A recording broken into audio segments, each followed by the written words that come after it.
শরৎচন্দ্র চট্টোপাধ্যায়, জন্ম 1876, মৃত্যু 1938। তিনি ছিলেন একজন বাঙালি লেখক, ঔপন্যাসিক ও গল্পকার। তিনি দক্ষিণ এশিয়া এবং বাংলা ভাষার অন্যতম জনপ্রিয় কথাসাহিত্যিক। তার অনেক উপন্যাস ভারতবর্ষের প্রধান ভাষাগুলোতে অনূদিত হয়েছে।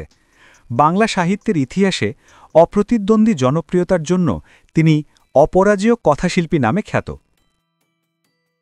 শরৎচন্দ্র চট্টোপাধ্যায়ের উল্লেখযোগ্য রচনা: বড়দিদি, পরিণীতা, পল্লী সমাজ, দেবদাস, চরিত্রহীন, শ্রীকান্ত, দত্তা, গৃহদাহ, পথের দাবি, শেষ প্রশ্ন ইত্যাদি।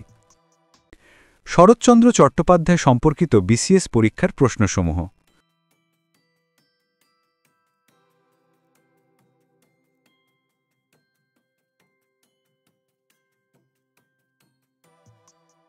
শরৎচন্দ্র চট্টোপাধ্যায় সম্পর্কিত অন্যান্য পরীক্ষার প্রশ্নসমূহ।